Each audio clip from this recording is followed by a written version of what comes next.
میں بھی اس موقع پر یہ بحث نہیں کر رہا ہوں کہ رسول کی جو بیٹیوں کے بارے میں لوگ اختلاف رکھتے ہیں، میرا اس عقیدے میں کوئی اختلاف نہیں ہے، میرا کسی حوالے سے کوئی شک نہیں ہے۔ رسول کی ایک بیٹی ہے فاطمہ الزہرا سلام اللہ علیہا،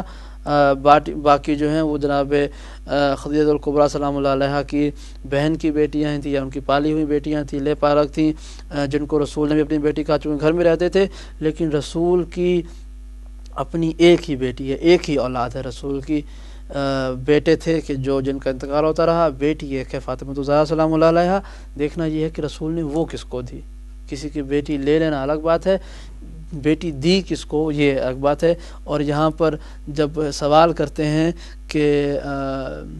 اہل بیت میں بیویاں شامل کیوں نہیں ہیں، تو اس کا جواب بھی بہت زیادہ سوالات سے پردہ اٹھاتا ہے، چونکہ بیویاں اس لیے اہل بیت میں شامل نہیں ہو سکتی، بیت میں شامل نہیں ہو سکتی، گھر والا نہیں بنتی، کیونکہ جب تک وہ عقد میں ہیں تب تک وہ ہمارا حصہ ہیں، اگر کسی کو طلاق ہو جاتی ہے تو وہ اس کا تعلق ختم ہو جاتا ہے، جبکہ خون کے رشتے ایسے ہوتے ہیں کہ جو باقی رہتے ہیں۔ فاطمہ الزہرا سلام اللہ علیہا رسول کے خون کے رشتہ دار ہیں، ان کی بیٹی ہیں، تو وہ کبھی اہل بیت سے الگ نہیں ہو سکتی۔ حسن و حسین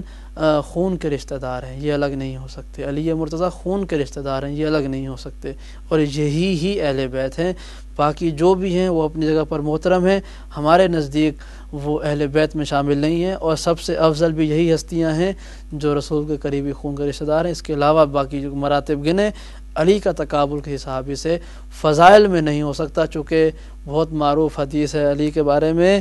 کہ یا علی، اگر کائنات کے جن اور بشر مل کر تمہاری فضیلتیں لکھیں اور تمام درخت قلم بن جائیں، تمام سمندر سیاہی بن جائیں، تو جن و انس ختم ہو جائیں گے،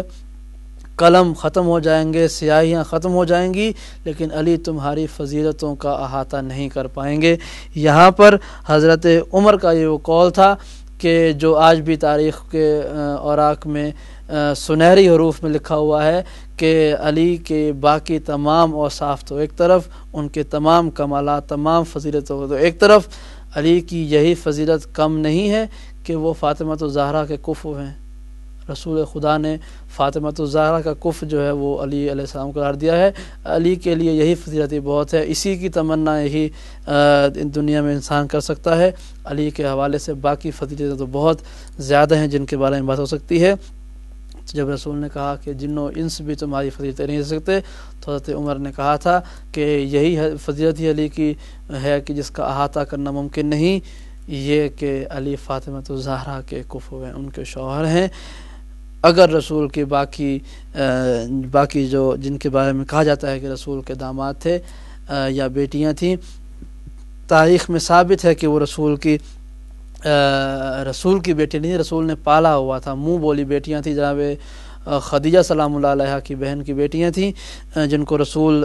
آج بھی ہمارے معاشرے میں یہ بات ہے کہ ہمارے ہاں اگر کسی بیوہ کے بہن بھائیوں میں سے کسی کے یتیم کے بچے ہمارے پاس یتیم آ جاتے ہیں، تو ہمارے بزرگ جو ہوتے ہیں، جو بڑے ہوتے ہیں، گھر کے جو قریبی ہوتے ہیں، وہ انہیں بچوں کی طرح پال لیتے ہیں، وہ ان کے بچے بن کے رہتے ہیں، بیٹے رہتے ہیں، ان کو زیادہ اہمیت دیتے ہیں اپنے سگے بچوں کی نسبت، تاکہ اس معصوم کا، اس یتیم کا، اس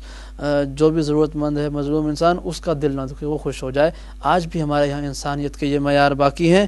اور وہ تو رسول خدا تھے، انہوں نے اگر جناب خدیجہ کی بہن کی بیٹیوں کو اپنی بیٹی کہا اور اس کی شادی کسی سے کروا دی، تو اس میں کوئی حیرانی کی بات نہیں ہے، ہم مانتے ہیں اس بات کو۔ ہم اس بات سے انکار کرتے ہیں کہ رسول کی وہ ذاتی، رسول کی بیٹیاں نہیں تھی، وہ رسول کی ایک ہی بیٹی ہے، اور اس کا ثبوت بھی یہی ملتا ہے جو حضرت عمر نے فرمایا کہ علی کی تمام فضیلتیں ایک طرف، ان کی یہی فضیلت بہت ہے کہ وہ فاطمہ الزہرا سلام اللہ علیہا جیسی ہستی کے شوہر ہیں۔ کیونکہ اسی فضیلت کے طلبگار تاریخ میں موجود ہے کہ اس وقت کے تمام صحابی جو تھے اس زمانے میں، جب فاطمہ الزہرا سلام اللہ علیہا کے عقد کے بارے میں گفتگو ہو رہی تھی، تو تمام لوگوں کے دلوں میں یہ خواہش تھی کہ ہمیں یہ اعزاز مل جائے، ہمیں یہ منصب مل جائے۔ لوگ کئی مرتبہ رشتہ لے کے بھی اس کو بتاتے ہیں، لیکن رسول نے فرمایا کہ اس کا فیصلہ خداوند کریم کی ذات کرے گی، اور جس طرح سے ہوا وہ تمام واقعہ ہمارے سامنے ہے۔ علی کی علیہ السلام کی فضیلتوں پر ہم بات کرنے جائیں تو خدا کی قسم ہم ہماری زندگی ختم ہو جائے گی. ہمارے بھائی علی حیدر نے کہا کہ پروگرام کا وقت آدھا 1 گھنٹہ بڑھا دیں. میں بڑھانے کو تیار ہوں, لیکن میں خدا کی قسم کھا کے کہتا ہوں اپنے ایمان کو حاضر نظر رکھ کے کہ مجھے رسول کی احادیث پر مکمل طور پر ایمان ہے. جب رسول نے کہہ دیا ہے کہ ہم علی کے فضائل کا احاطہ نہیں کر سکتے, تو جن و انس نہیں کر سکتے, تو ہم 1-1.5 گھنٹے کے پروگرام میں کیا ثابت کریں گے. میری بہن, بات صرف یہ ہے کہ خلاصہ گفتگو یہی ہے کہ علی علیہ السلام کے فضائل کا تقابل, ان کے بارے میں کسی سے بات اگر کرنی ہے تو کوئی صحابی, کوئی عام انسان نہیں ہو سکتا. اصحاب کے بارے میں ہم گفتگو کر سکتے ہیں, اہل بیت کے بارے میں نہیں کہ اصحاب افضل ہیں یا اہل بیت ہیں. اہل بیت کی افضلیت کے بارے میں کوئی ان کا تقابل ہی نہیں ہے. ہمارے پروگرام میں آج کا وقت ختم ہوتا ہے. کل میں انشاءاللہ بھائی علی حیدر کی بات مانتے ہوئے یقیناً پروگرام کے وقت میں اضافہ کروں گا, اور کل پروگرام کے ٹائم میں اضافہ ہوگا. ہمارے بہت سے برادران کے سوالات باقی ہیں ابھی کلمہ کے حوالے سے بھی, کہ اذان میں علی ولی اللہ, کلمہ میں علی ولی اللہ, اور یا علی بدت کے حوالے سے گفتگو ہے. میں کل انشاءاللہ تعالی اس کو ضرور پروگرام میں, جیسے پروگرام شروع ہوگا, میرا پہلا سوال جس کا میں جواب دوں گا وہ یہی ہوگا جیسے میں نے آج اپنی بہن مسز نقوی کے سوالات کے جوابات دیے. کل انشاءاللہ تعالی میں ان کے بارے میں ضرور جواب دوں گا. اور انشاءاللہ تعالی اگر آپ غیر جانبدار ہو کر سوچیں گے, گفتگو سنیں گے, تو یقیناً آپ بھی ہمارے ساتھ کل سے کلمے میں علی ولی اللہ کہیں گے, اور جو بھی آپ جو سوالات ہیں اس کے بارے میں بات کریں گے. عمران نقوی صاحب کا سوال تھا, اور ایک اور ہمارے بھائی تھے جنہوں نے کربلا کی مٹی پر رسول جو ہے وہ سجدہ کرتے تھے یا نہیں کرتے تھے. اس کے بارے میں کل انشاءاللہ تفصیلی گفتگو ہوگی. اپنی دعاؤں میں اہل بیت ٹی وی کو اور اس کی ٹیم کو ضرور یاد رکھیے گا.